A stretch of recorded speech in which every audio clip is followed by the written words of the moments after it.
Bonjour à tous ou bonsoir à tous et bienvenue sur Canal Austral. Bienvenue aussi cette semaine dans l'émission Zigzag, l'émission culturelle de la chaîne où ce soir on va parler d'écriture, on va parler d'autobiographie, on va parler de Françoise Merle qui est avec nous ce soir. Bonsoir Françoise.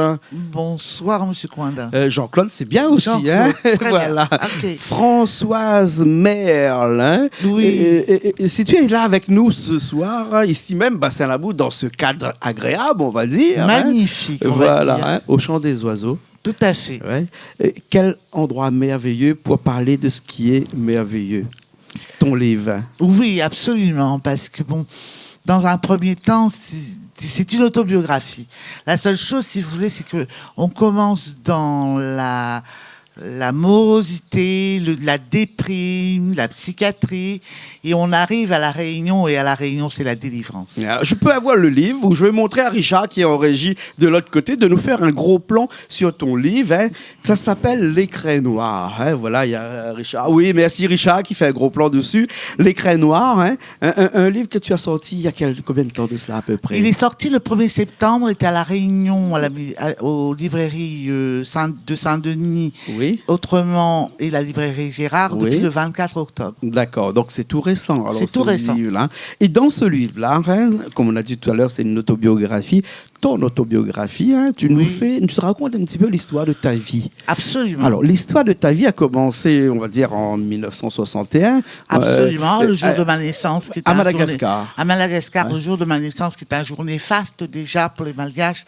Parce que si vous voulez, les gens qui sont nés le jeudi, en général, on les met dans des parcs à bœufs. Oui. Et s'ils ne se font pas écraser par les sabots, eh ben, on les garde en vie. Sinon, ma foi, c'est fini pour eux, quoi. C'est abominable. C'est pas abominable, c'était dans le temps.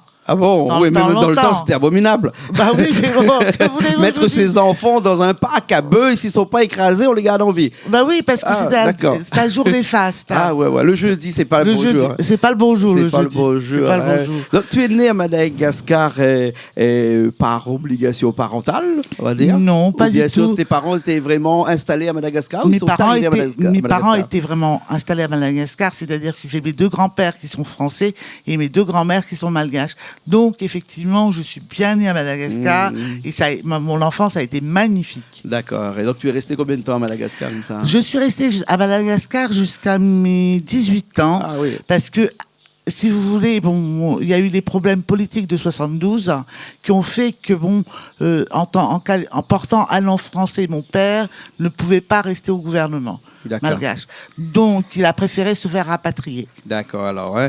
Et je suppose que tu parles un petit peu malgache, hein, oui. Missengas. Et donc, ta vie à Madagascar s'est passée comment? Est-ce que c'était une vie qui était merveilleuse, comme tu racontes, ou bien sinon c'était une vie vraiment... c'est la meilleure période de ta vie, on va dire? C'est une des meilleures périodes de ma vie, parce que la Réunion aussi, c'est une belle période de ma vie. Bon, à savoir, si vous voulez, que je suis née de parents métis tous les deux, et... j'ai vécu une enfance heureuse parce que choyée par mes parents. Le fait que j'ai eu des problèmes déjà, j'ai eu quelques soucis à la naissance, fait que j'ai été très choyée par mes parents. Et puis ensuite, j'étais sereine là-bas, hein. J'étais tranquille. Je n'avais pas de soucis. Je vivais parmi les chants des oiseaux, je jouais avec la terre, la boue. Enfin, j'étais vraiment heureuse. Et quand j'ai perdu ma mère... hein, en 1975, le monde a basculé. Et là, je suis devenue rebelle. C'est-à-dire que, bon, déjà, j'étais garçon manqué, mais je suis devenue rebelle. Et mon père avait beaucoup de mal à me faire marcher dans le droit chemin. Donc, il m'a mis en pension chez les sœurs. Et chez les sœurs, eh ben, je faisais les pires bêtises. À savoir que j'allais voler les litchis, j'allais voler des pêches, j'allais voler des roses dans le jardin. Et les roses dans le jardin, je les mettais dans ma chambre. Si bien que quand elle vérifiait les chambres, elle voyait les roses. Elle voyait les roses. Et à chaque fois, donc, je me faisais attraper. Et deux fois de suite, j'étais chez les bonnes sœurs, une fois à Antirabé, une fois à Tamatave, et à chaque fois, je me suis fait virer pour l'année d'après. Et puis, bien entendu, dans ton livre, tu racontes, hein, ensuite, tu as fait tes débuts en métropole, en France. Hein. Tout à fait. Ça, c'est une deuxième partie de ta vie. Après 18 ans. Après 18 ans, oui, je suis arrivée en métropole. Et là, si vous voulez, donc mon père étant rapatrié, on a atterri d'abord dans un foyer d'accueil du côté de Sarcelles, où on est resté un mois. Et puis après, mon père a demandé Limoges et on a été transféré sur Limoges. D'accord. Et c'est donc en France que tu as vécu ta vie professionnelle, on va dire ? Oui, ma vie professionnelle, je l'ai vécue en France, à savoir que donc j'obtiens mon bac en 1981, et puis je fais un stage de sténodactylo bilingue à la Chambre de commerce. Et de là, donc, je... Bilingue, pas français-malgache, hein, mais français-anglais plutôt. Français-anglais. Oui, d'accord. Et ensuite, donc, je décroche mon premier poste à la Thomson en tant que stagiaire. Et de là, je trouve réellement mon premier poste dans un syndicat d'immobilier. Et là, je me fais chouchouter par le patron et par la patronne. Parce que bon, venant de Madagascar, j'ai pas oublié Madagascar, donc je continue à siffloter dans les bureaux. Tu avais la joie de vivre. J'avais la joie de vivre. La joie de vivre. Mais qu'est-ce qui s'est passé un petit peu plus tard on va dire dans la quatrième partie de ton livre, où quand tu parles de bouffées délirantes? Alors là, si vous voulez, à mon avis, si vous voulez, c'est Paris, le gris de Paris, et puis la monotonie de la vie, le boulot, métro, boulot, dodo, oui. Sans avoir vraiment les moyens de se distraire, à savoir le cinéma, le théâtre.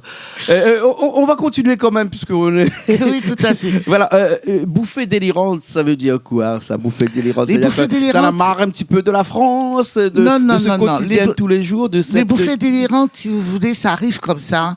À savoir que, bon, j'ai été diagnostiquée bipolaire à La Réunion en 1996, mais avant ça, je faisais déjà des bouffées délirantes. C'est-à-dire que vous avez des états d'excitation. Vous êtes entre la déprime et les états d'excitation et vous faites des crises maniaques. Et une des crises maniaques que je peux raconter là, parce que je l'ai vraiment vécu, c'est qu'un jour, je me sens pas bien et je décide de descendre sur Limoges voir mon frère. Ma belle-sœur ne peut pas m'accueillir, donc je reprends le train en direction de Paris. Et je m'arrête à Châteauroux parce que j'ai pas payé mon billet de train. Et donc là, si vous voulez... je m'arrête à Châteauroux et là, je vois une fontaine et je décide de laver les pieds des gens comme l'avait fait Jésus. Et donc, j'essaie de les approcher, ils s'affolent et ils vont finalement, pour finir, la police qui vient me chercher. Ah ouais, non, sans compter que vous descendez du train parce que vous n'avez pas payé le train. Voilà. Pas payé le train. J'ai pas payé le train. Et ensuite, vous lavez les pieds de tout le monde dans une fontaine. On peut découvrir tout ça dans le livre, hein, parce que dans ce livre autobiographie, tu racontes tout ça. Après, bien entendu, quelques temps plus tard, tu tombes dans une certaine... comment on va dire ça, une certaine maladie qui t'amène dans un hôpital psychiatrique? Tout à fait. Alors, en 96, on me diagnostique, les médecins de La Réunion, parce qu'il faut le dire quand même. Oui. Les médecins de La Réunion. Mais t'étais retourné déjà à La Réunion, là, entre-temps, après? Quand on te diagnostique bipolaire, je suis à La Réunion, déjà. J'arrive à La Réunion en 1992. Et donc, en 96, les médecins me voient et me disent, écoutez, vous êtes bipolaire et vous n'avez pas le choix, il faut prendre des médicaments à vie. Donc là, je tombe par terre. Et je me dis, mais qu'est-ce que c'est encore que cette histoire? Et là, effectivement, ils me disent, voilà, votre traitement, et il faudra le continuer jusqu'à la fin de votre vie. Bon. Et donc, la psychiatrie à La Réunion a été plus douce qu'en métropole. Parce que la première fois que je me fais interner en métropole, j'y reste 3 mois quand même. Jusqu'à ce que mon frère Teddy vienne me chercher. Ah oui? Et là, si vous voulez, c'est à la suite d'un viol et je n'arrive plus à dormir. Et donc, je n'arrive plus à dormir. C'est bien que je vais voir le médecin traitant qui habite en bas de chez moi. Et je lui dis, voilà ce qui m'arrive. Est-ce que vous pouvez me prescrire une cure de sommeil? Il me dit, oui, vous inquiétez pas. Et là, Il me dit, montez chez vous, je fais venir une ambulance. Une ambulance vient me chercher et m'emmène en psychiatrie. Et là, j'ai beau crier. Écoutez, j'ai été violée, laissez-moi tranquille. Et ben, plus je criais, plus je parlais, plus on augmentait la dose de médicaments. Vous êtes tombé dans une certaine folie? Oui, Folie psychologique? Oui, après avoir subi, bien entendu, un drame physique, un viol, tomber là dans une pour eux, folie j'étais folle. Oui, voilà, presque la folie. Voilà, hein, et c'est là où vous faites interner. Oui, tout à fait. Pardon. Tout à fait. Ouais. Et là, je reste 3 mois. Et si mon frère Teddy n'était pas venu me chercher, je ne sais pas combien de temps je serais resté. D'accord. Heureusement, la vie est fait que les choses changent et après, tu tombes amoureux. Alors, ma vie...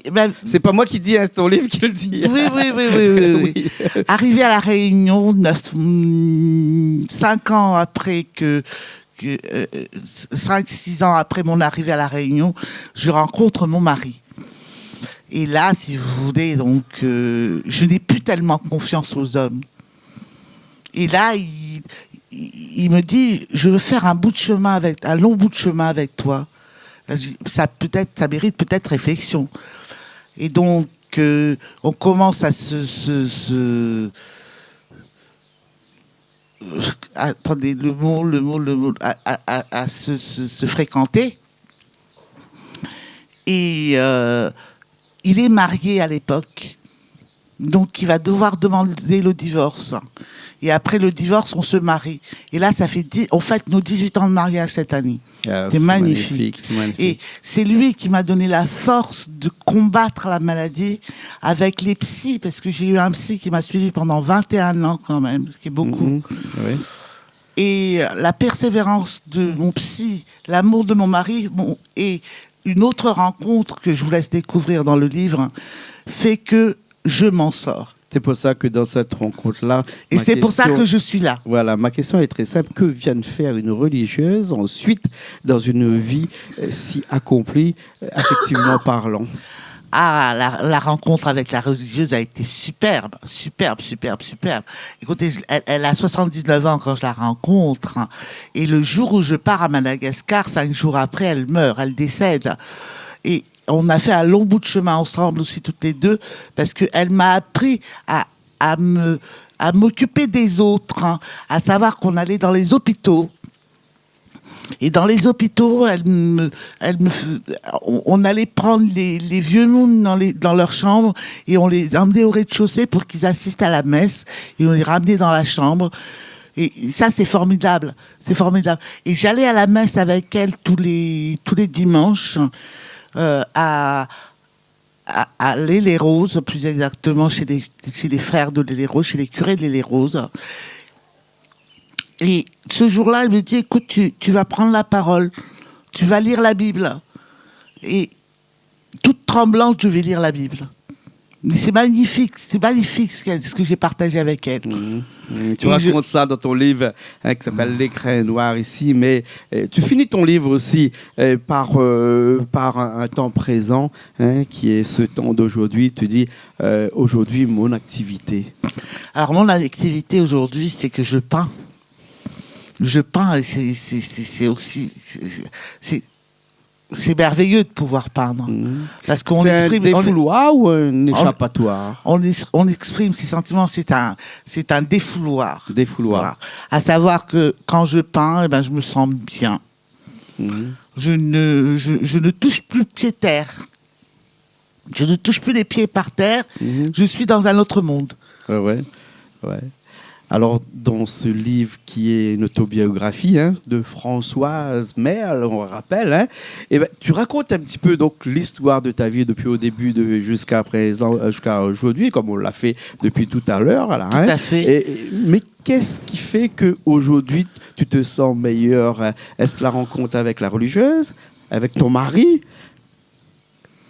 Je pense être né à Madagascar? Avoir fait ses études en France? Non. Je pense que c'est un tout. C'est un tout qui fait que maintenant, je suis moi. j'ai une certaine force en moi déjà, parce que je pense que être passé par tous ces problèmes, avoir rencontré toutes ces personnes qui ont été sur mon chemin, fait que ça m'a renforcé, ça m'a rendu plus sûr de moi.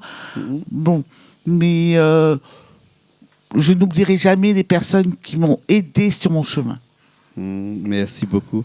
On va finir par une petite phrase que tu m'as dit tout à l'heure avant l'émission, qui m'a dit avoir une vie paisible et sereine est bien plus agréable que tout. Oui, tout à fait. Avoir une vie sereine, paisible et plus précieuse que tous les diamants du monde. Est-ce que ton livre peut aider quelques personnes qui sont un petit peu dans une souffrance, on va dire aujourd'hui? Est-ce que ça peut être une échappatoire pour ces personnes-là? Oui, parce que je pense que je décris très bien les bouffées délirantes, les crises maniaques, et qu'ils peuvent peut-être faire un parallèle par rapport à ça.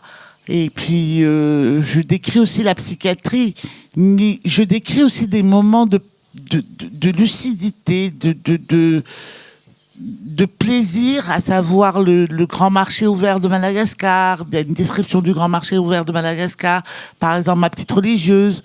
Tout ça, c'est moi. Eux aussi, ils ont leur histoire. Bien sûr.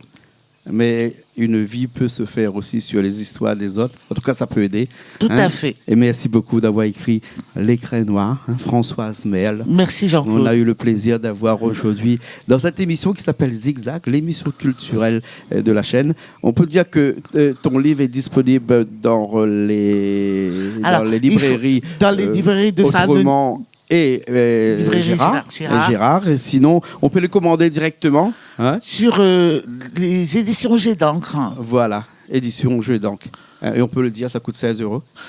À la librairie Gérard, c'est un tout petit peu plus cher. D'accord. La librairie autrement pareil. D'accord. Un tout petit peu plus cher. Sinon, effectivement, si vous commandez directement sur les éditions Jeux d'encre, je pense que c'est à 16 €. D'accord. Merci beaucoup. Merci, monsieur Jean-Claude. Françoise Merle. Merci beaucoup. Avec L'Écrin Noir. Merci. Et nous on se retrouve la semaine prochaine dans une nouvelle émission Zigzag, toujours sur Canal Austral.